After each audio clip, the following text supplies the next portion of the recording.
Saludos, sea bienvenido a esta transmisión online del periódico Invasor, donde como siempre tratamos algunos de los asuntos más importantes de la agenda pública en Ciego de Ávila. En esta oportunidad estaremos hablando acerca de la rotación de los circuitos eléctricos en la provincia y el impacto de los paneles solares en la misma. Si le interesa el tema, quédese con nosotros.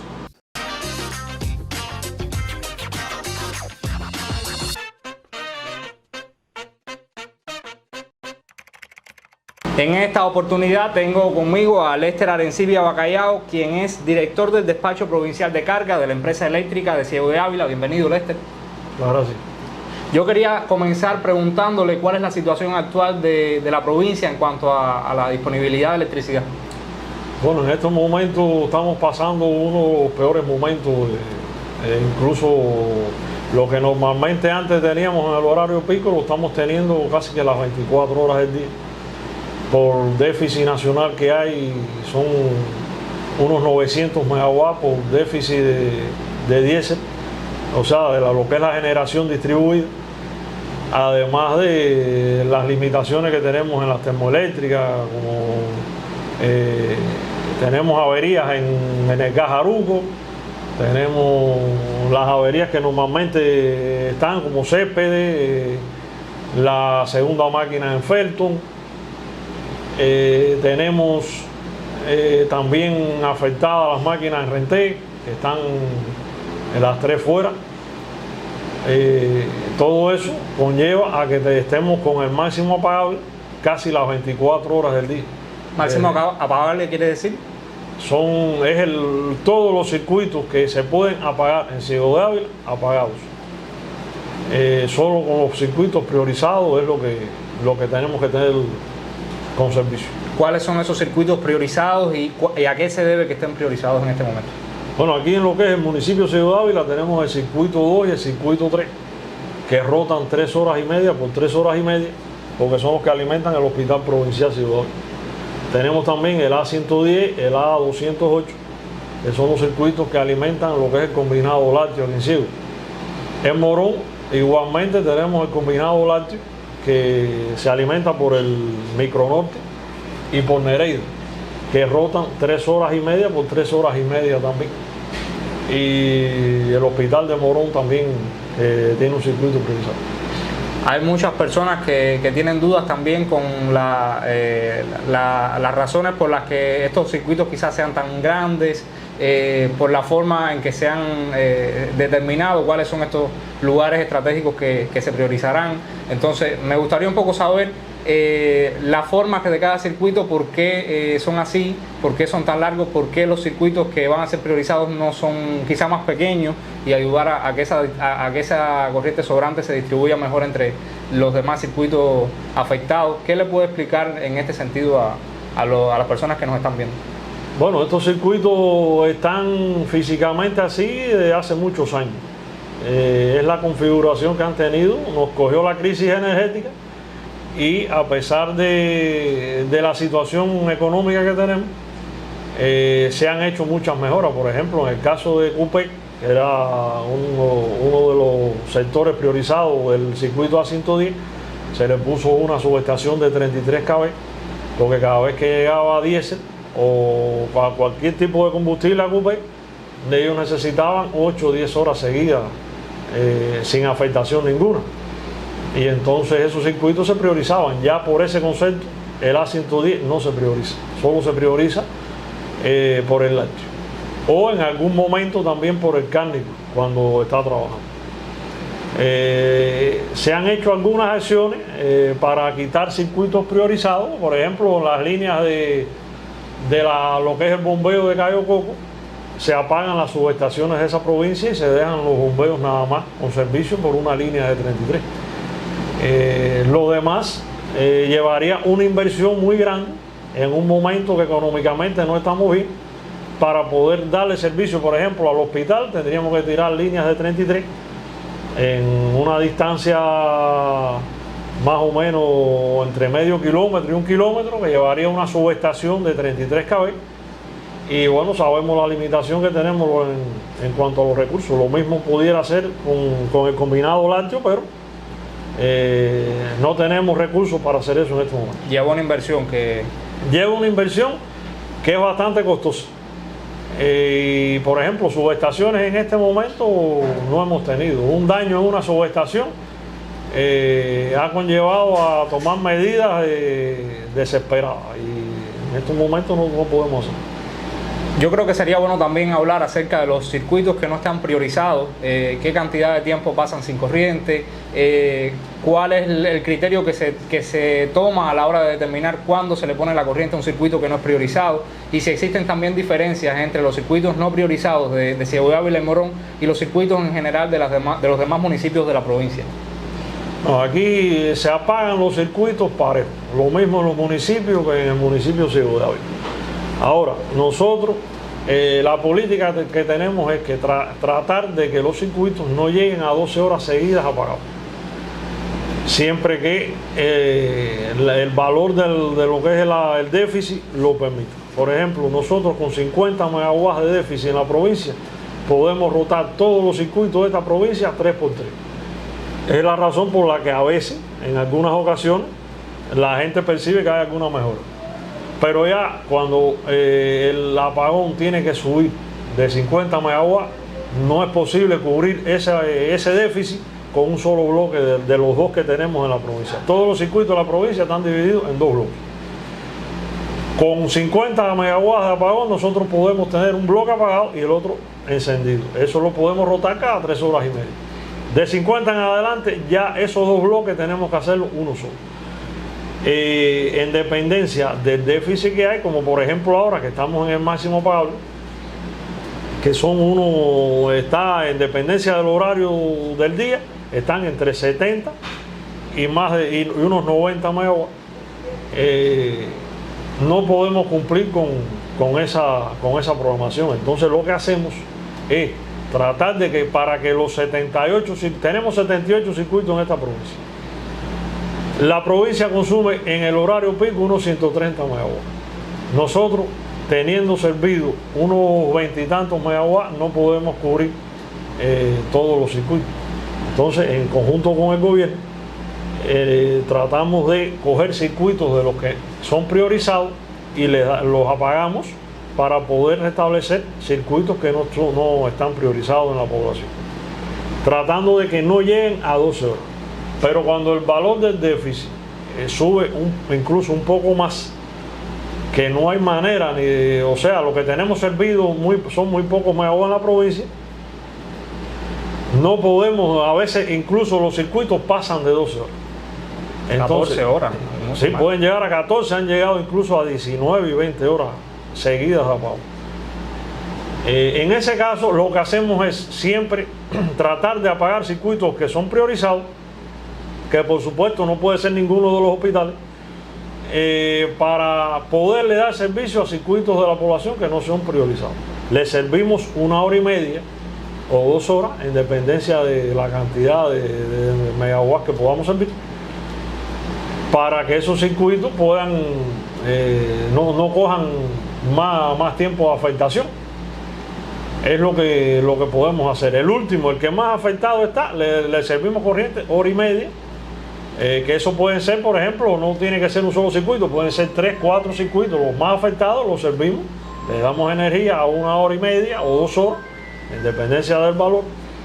Y después, el más afectado que tenemos, afectamos esos circuitos que le pusimos 1 hora y media de servicio y volvemos a restablecer los otros. Y así, en dependencia de la carga, hay circuitos que consumen 3 megawatts y circuitos que consumen 9. ¿Por qué algunas veces a estos circuitos que no son priorizados les llega mucho menos de 1 hora y media de corriente? Precisamente porque para nosotros servir 78 circuitos en la provincia y que no lleguen a una afectación más allá de 18 o 20 horas, tenemos que dar 1 hora y media, porque si damos 2 horas no va a alcanzar para darle 24 horas a todos los circuitos, a los 78 circuitos de la provincia. Entonces lo que podemos dar es 1 hora y media aproximadamente. ¿A qué se debe que en algunas ocasiones, algunos de estos circuitos no priorizados, cuando les llega la corriente, de pronto se va de nuevo la corriente, vuelve y hay esta especie de interrupciones? Hay un fenómeno que se llama máxima carga coincidente, que se da precisamente cuando hay déficit de generación. Cuando les llegue el servicio, después de un tiempo prolongado de apagón, normalmente todo el mundo se pone a cocinar, suben agua, refrescan las habitaciones que tienen aire acondicionado, todos los refrigeradores arrancan, y entonces eso hace que, como te dije, la carga coincida en un mismo momento de tiempo, y en muchos circuitos supera la potencia nominal que ese circuito es capaz de entregar. Al superar los valores, ese interruptor se abre, dispara, porque lo ve como una avería, una sobrecarga. Entonces, al momento vuelve a recerrar automáticamente. En ese disparo con recierre que ocurre, los refrigeradores, por ejemplo, se quedan apagados un rato, vuelven a arrancar después, y entonces es por lo que se produce muchas veces hasta que la carga empieza a bajar un poco, que se estabiliza. No obstante a eso, hemos tenido circuitos que hemos dividido, le hemos pasado carga de un circuito para otro, hemos aumentado la capacidad de los transformadores de esos circuitos, en dependencia, ya te digo, de las posibilidades de recursos que tenemos, y se ha mitigado bastante en la mayoría de los circuitos. Creo que es importante también hablar acerca de otra de las dudas que tiene la población, y es con respecto a dudas o quejas, es con respecto a que cuando viene el agua por el acueducto no tienen corriente, cuando viene la corriente entonces ya no tienen agua, y quizás para utilizar una turbina, un ladrón de agua, pues no puede ser porque no coincide el agua con la corriente al mismo tiempo. ¿A qué se debe? No hay forma con el déficit que tenemos de poder tener con servicio los circuitos que tienen agua. También hay que decir que el agua no coincide con los circuitos eléctricos. Por ejemplo, cuando le viene el agua a Ribafraga, hay más de un circuito implicado, y hay circuitos de la zona sur que no tienen que ver con la parte donde tiene agua. Entonces nosotros, conjuntamente con Acueducto, mantenemos comunicación, y lo que hemos podido hacer, en dependencia del déficit de generación, ha habido momentos en que le hemos dado 3x3 a esos circuitos cuando la situación del déficit lo permite, ese día que les toca. Ha habido otros momentos, como por ejemplo ayer, que la situación estaba crítica y le pudimos dar 3 horas a los circuitos del mismo Ribafraga. A uno le pudimos dar 4, a otro le dimos 3, hasta que llegaron las 2 o 3 de la tarde, que empieza a entrar el horario pico. Los parques bajan la generación que tienen debido a la radiación solar que baja, y ya la situación del déficit no permitió poder seguir dándole servicio a esos circuitos, y entraron en una rotación normal como la de los demás circuitos. Usted decía que hay algunos circuitos que se han dividido en los últimos meses. ¿Eso no pudiera ocurrir también con estos circuitos priorizados? Eso sí, los circuitos priorizados ya están divididos. Ya se han dividido todo lo que se ha podido, precisamente para que la carga disminuya y poder servir un poco más de los megawatts que hemos dejado de tener por un lado, poderlos servir en otro. Incluso hay circuitos que ya no son priorizados, como por ejemplo el circuito 5 de Ciego rotaba con el circuito de Lisaca debido al acueducto de San Lorenzo. Se puso un grupo de electrógeno en el acueducto de San Lorenzo, que es el que abastece el hospital, y ya esos circuitos no son priorizados, rotan normal como los demás circuitos. En otros lugares, por ejemplo, líneas de 33 kV, como es el caso de los bombeos del Cayo, las 2 subestaciones que se alimentan de la línea de los bombeos del Cayo se les pusieron telemandos, y entonces ya la línea de 33 no se apaga, se apagan solamente los circuitos. Desde una computadora usted da clic y apaga el circuito y lo restablece. Un poco para entender cuánto ha disminuido la asignación de electricidad a la provincia en los últimos meses, porque tuvimos un tiempo acá en Ciego de Ávila que teníamos, creo que todos los circuitos 3x3, 3 horas y media de apagón por 3 horas y media de corriente. ¿Qué ha cambiado en el tiempo para que ahora no pueda ser posible? Además de lo que hablábamos al principio acerca de la situación de las termoeléctricas, ¿cómo ha disminuido esa asignación a Ciego de Ávila?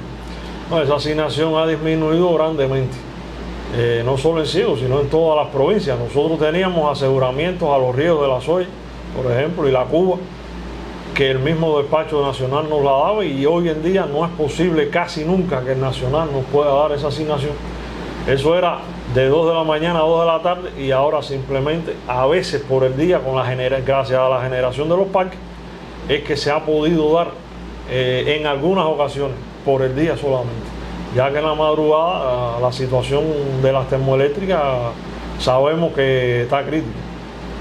Por ejemplo, si tuviéramos la segunda máquina de césped, la segunda máquina de efecto, la situación fuera otra, evidentemente, más la máquina de Mariel que tenemos en avería, la situación fuera mucho mejor. En estos tiempos, ahora por esta fecha, está también la recuperación de las zonas orientales. Al priorizar los circuitos de la zona oriental, cosa que es muy justa por la afectación que han tenido, el déficit en el resto de las provincias que no fueron afectadas por el huracán aumenta, porque el déficit continúa. No es que le vamos a dar corriente a esa gente porque la de Oriente, porque vamos a tener más termoeléctrica, vamos a generar con lo mismo que estamos generando, lo que de lo poco que tenemos hay que darle energía a ellos. Y entonces eso se reparte en las demás provincias y sobre todo los horarios picos son críticos prácticamente para evitar que el sistema colapse. Por ejemplo, a principios de este año, nosotros la situación que tenemos ahora durante el día, la tenemos en el horario pico.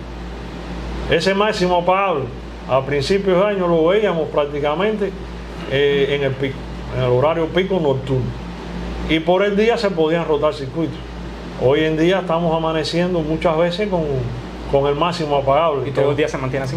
Y durante el día puede mejorar en dependencia de lo que generen los parques solares. Por ejemplo, estos 2 días que tuvimos antes de ayer y el otro anterior fueron días nublados. Los parques prácticamente no generaron casi nada y por eso la situación estuvo tan crítica en estos días. Pero la generación de los parques sí, por el día por supuesto nos ayuda, que es cuando tenemos el sol. Ya después que de las 4, que la radiación solar baja y va entrando el horario pico nocturno, que es el más violento, ahí la situación se pone bastante tensa. Esto yo creo que es una situación que preocupa mucho a las personas debido a que por las propias notas de prensa que hemos estado leyendo en medios nacionales, esta situación con las termoeléctricas puede irse deteriorando más en el tiempo y eso implica que la mayoría de las provincias, como es el caso de Ciego de Ávila, quizás del sector La Habana, la mayoría de las provincias van a estar afectándose cada vez más y creo que es algo a tener en cuenta.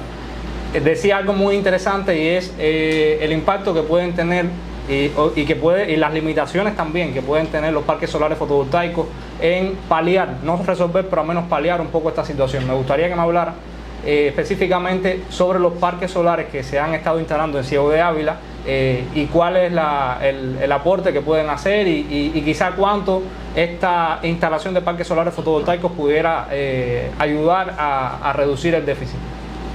Sí, nosotros aquí en Ciego de Ávila tenemos ya instalado y generando 3 parques solares que son de 21,4 megawatts y tenemos 4 parques que son más pequeños, que son desde 2 hasta 4 megawatts.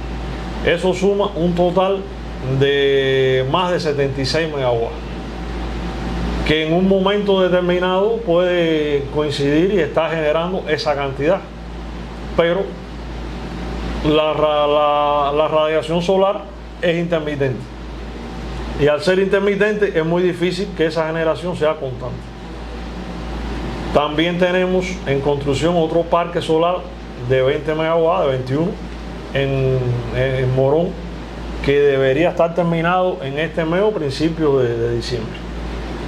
Cuando ese parque esté terminado debemos tener unos 90 y tantos megawatts a servir, que pienso que con respecto, si llevamos a relación el consumo de la provincia con respecto a los parques que tenemos, si no somos de las mejores provincias que está en Cuba, estamos cerquita. Lo que la generación solar tiene una limitación, que es la radiación solar. Si no tenemos baterías instaladas, no podemos tener estabilidad en lo que se está generando en cada uno de los parques. En eso se está trabajando y hay una inversión por ahí que he oído hablar en la Unión, que vaya, yo no lo domino porque yo soy de aquí de la provincia de Ciego, pero sí sé que hay un proyecto de 3 parques solares que son grandes, de 180 megawatts, que van a tener una acumulación que no sé bien la cantidad exacta, pero van a tener acumulación de energía que cuando esos parques estén instalados van a contribuir muchísimo en más de 100 megawatts, tengo entendido, o 150, por ahí anda. Creo que es importante también aclarar cuánto puede aportar o cuánto puede ayudar esta generación por parques solares fotovoltaicos. Las personas a veces piensan que ya con esto se soluciona el problema, porque, y preguntan quizá también con algo de razón por qué si tenemos más parques solares fotovoltaicos la situación no está mejorando. A veces tenemos días bastante malos. Bueno, como te decía, hay días que Cuba está prácticamente nublado. Puede que por las mañanas no, generalmente por las tardes se nublan.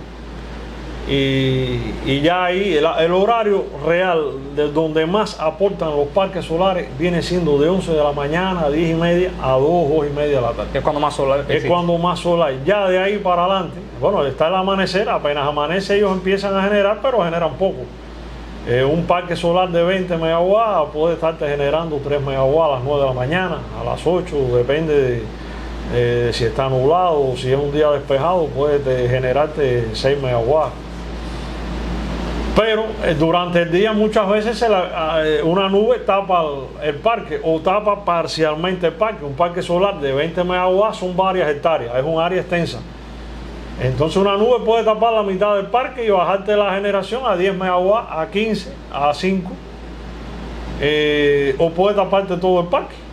Ahí evidentemente la generación, por ejemplo, los días que se nubla temprano, a las 4 y media, a 5, ya los parques prácticamente no llegan a 1 megawatt.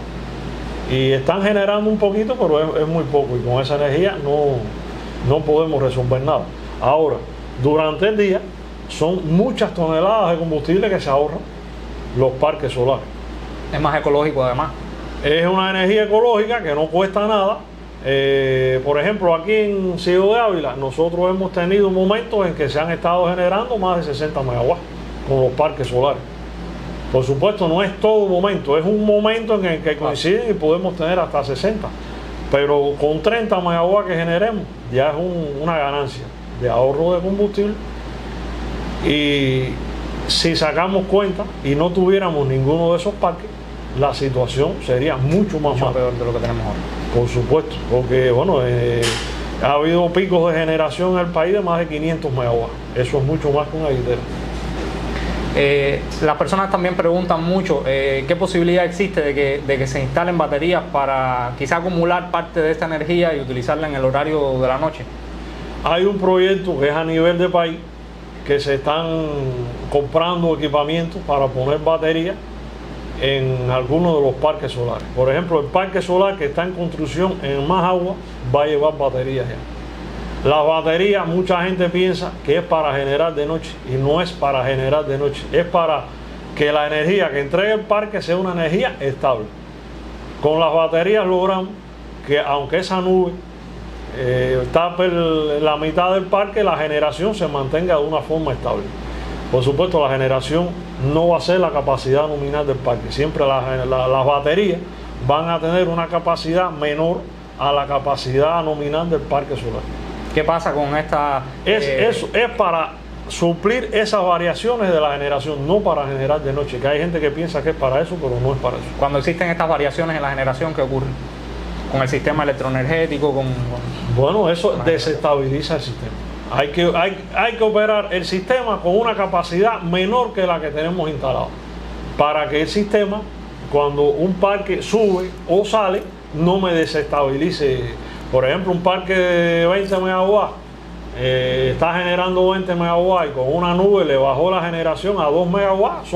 Pueden ser hay una diferencia, digamos, de 17, 18 megawatts que pueden ser aquí en Ciego 4 circuitos fácilmente. Entonces no podemos dar esa energía a 4 circuitos cuando en algún momento me va a bajar la generación. Hay que ponerla por debajo de la capacidad nominal. En el último cero que tuvimos en la provincia, nosotros utilizamos parques solares de 20 megawatts limitados a 5 megawatts y trabajaron de manera estable casi hasta las 4 y media de la tarde. y eso ayudó a servir más circuitos, porque al ser una energía estable sí podemos contar con ella para servir circuitos. Un poco para ir concluyendo, me interesa recalcar algo que estaba explicando usted, y es que los parques solares fotovoltaicos no son la solución a la actual crisis energética, solo de alguna forma contribuyen a paliarla, a que sus efectos sean menos drásticos, pero que no son tampoco la solución al problema. No, la energía solar fotovoltaica por sí sola no es la que va a resolver el problema de generación que tenemos hoy en día. Sí nos van a ayudar, sobre todo en el horario diurno, y si en algún momento logramos tener instaladas baterías, va a mejorar mucho más. Pero sí contribuyen al ahorro de combustible, que sabemos que tenemos una situación con los combustibles e incluso con el aceite de algunos emplazamientos que tenemos mucha escasez. Y esa generación quizá que perdemos por ese concepto la podemos ir, por lo menos en el horario diurno lo podemos compensar.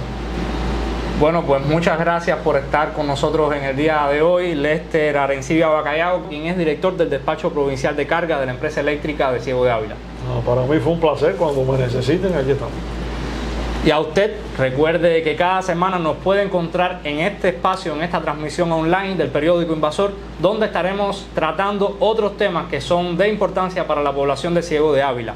Les recuerdo que puede seguirnos a través de las redes sociales, en todas estamos como @invasorpress. Mi nombre es Neilán Vera y a nombre del equipo que me acompaña, lo invito a que nos busque la próxima semana en esta misma coordenada. Nos vemos.